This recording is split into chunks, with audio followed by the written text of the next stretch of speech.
You're tuned to Newsview with anchorman Michael Badger, covering the Champaign-Urbana and East Peoria areas in central Illinois.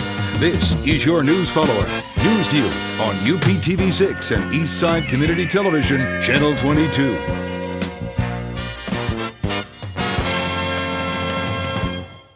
Good evening, I'm Michael Badger, and this is Newsview. University of Illinois band program head has quit amid the probe of his sales of school instruments. The official who oversaw the University of Illinois band's program resigned after it emerged that he sold tens of thousands of dollars worth of school instruments and put the money in his personal bank accounts. Robert Rumbulow, who had been the school's director of band since 2010, stepped down Thursday after writing a check to the school for $86,000. Rumbulow was expected to pay back another $1,600 Friday that the school said he still owed, his lawyer Dan Jackson said.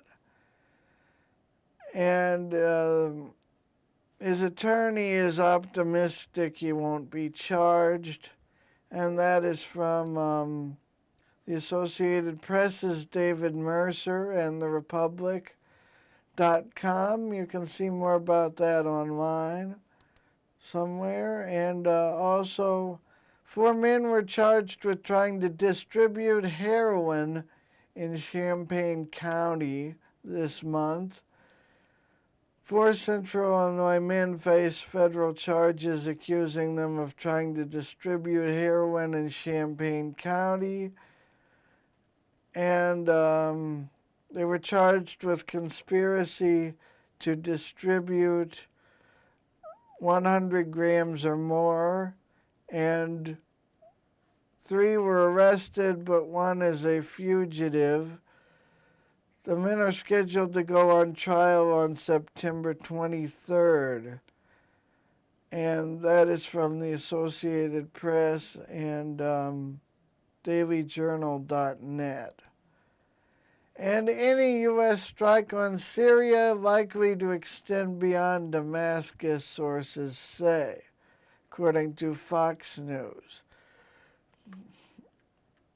They say the impending U.S. military action in Syria is likely to extend beyond the capital city of Damascus.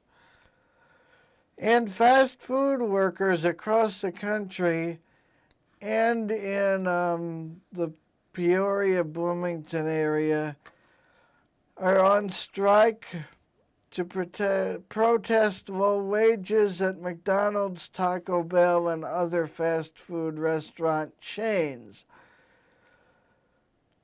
They want to raise with the fries, they say, and New York fast food employees joined thousands of colleagues from across the country Thursday in a strike aimed at boosting their salaries to $15 an hour, which would more than double the current minimum wage.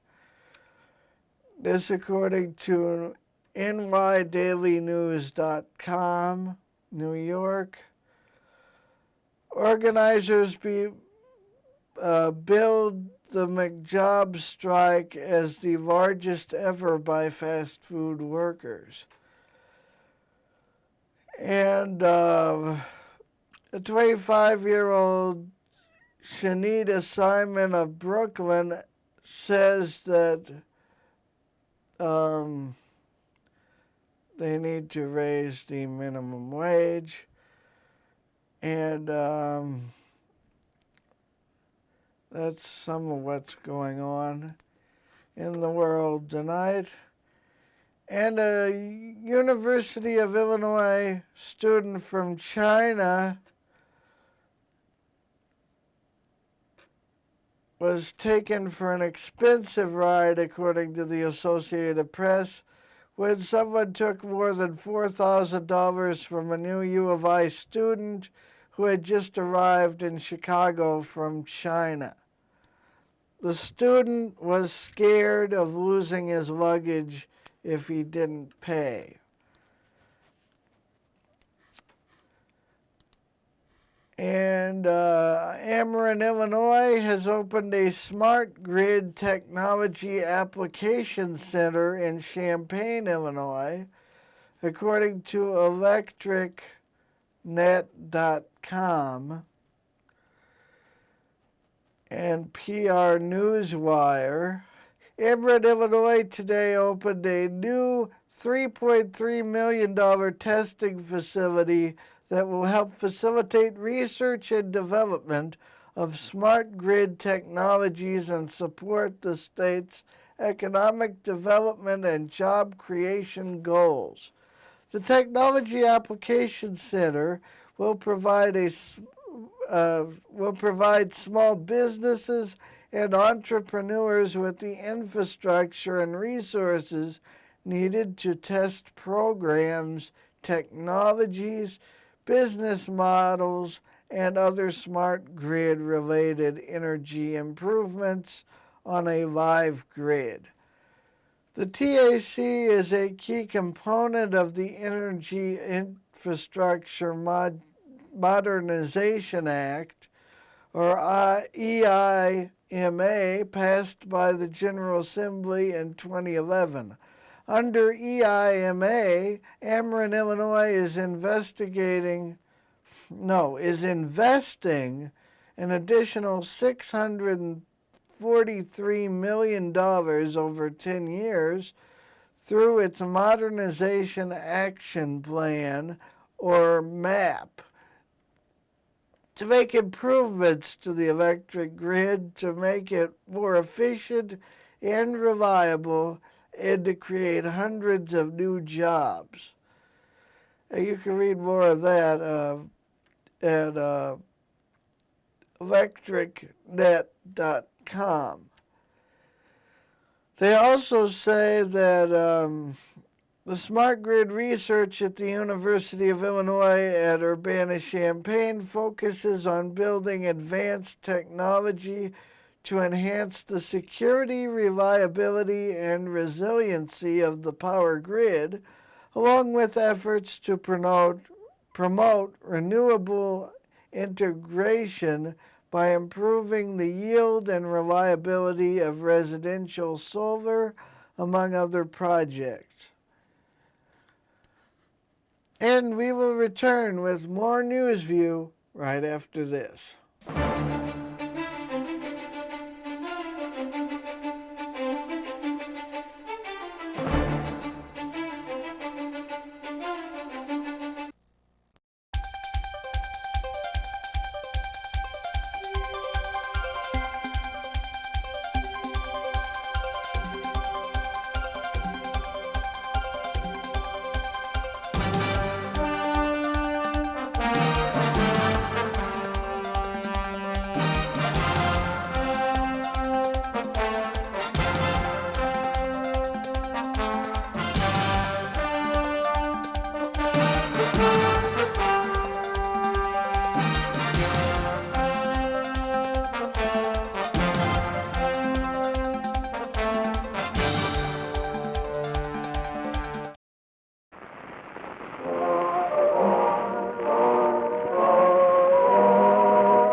to Newsview. I'm Michael Badger.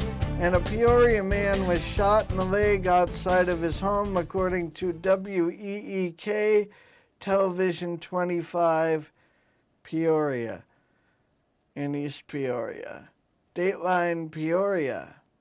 Peoria police are searching for suspects after a man was shot in the leg Tuesday night. Police arrived at an address on the 900 block of South Blaine Street and spoke to the 22-year-old victim. The victim said he was sitting outside when he saw black or dark red vehicles slowly come southbound through a nearby alley. The vehicle stopped and the victim heard one or two loud bangs and felt pain in his leg, and then ran inside and told his mother to call the police. The victim was then transported to OSF St. Francis Medical Center with non-life-threatening injuries. Police say that the victim had broken a femur. He had a broken femur after being shot in the leg. And WEEK TV Channel 25 says, according to the Farmer's Almanac for this year, on a hot day, there's nothing more refreshing than something cool. That is what most people think about, right? But is daydreaming about blizzard conditions taking it too far too soon? Quote, that's taking it a little too far, says Sky Wheatley of East Peoria. Quote, I'm ready for fall, and then we can get back to summer, and then we can get back to fall, and I'll be happy.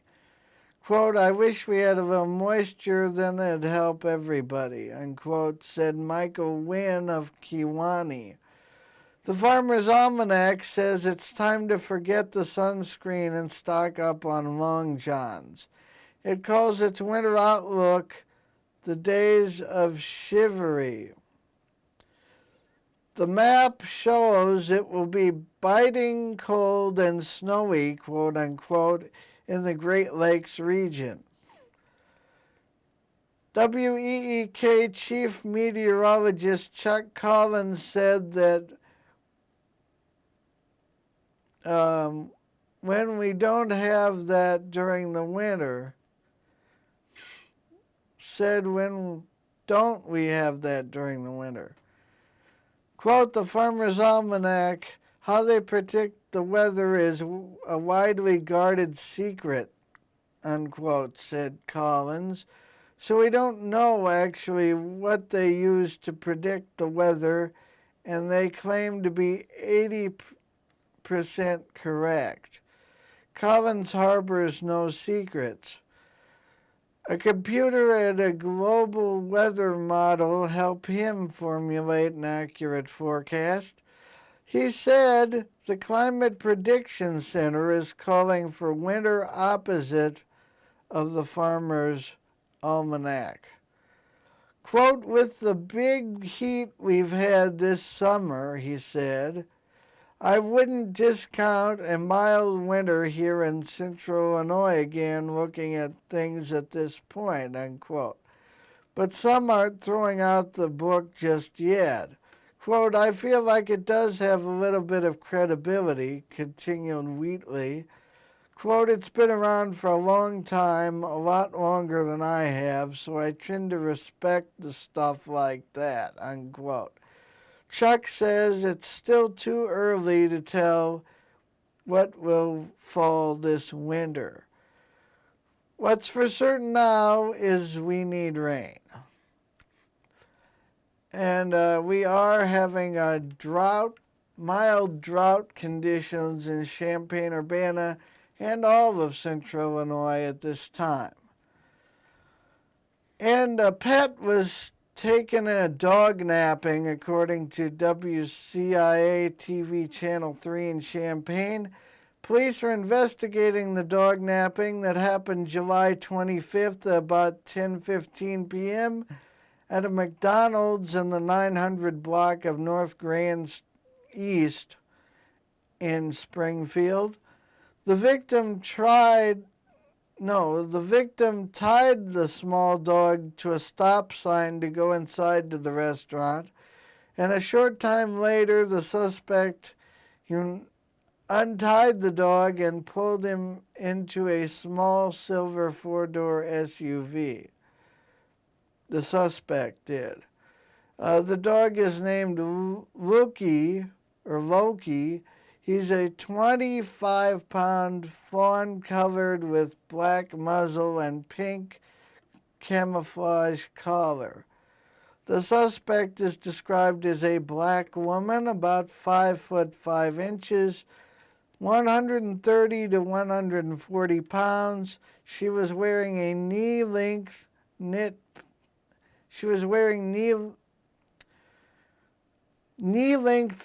pants and a dark top and white hooded jacket. Anyone with information is asked to call Crime Stoppers. You can remain anonymous and you may earn a cash reward. Call them if you have any information at area code 217-788-8427 or go to cash4tips.us or text tip 672, one word, plus info to crimes, which is 27437. 274-637, sorry. And in Springfield yesterday or today when we're recording this, the Talbots in Springfield, Illinois was crashed through by a car, according to WICS ABC TV 20 in Springfield, Illinois. I'm Michael Badger. Stay tuned for weather after this.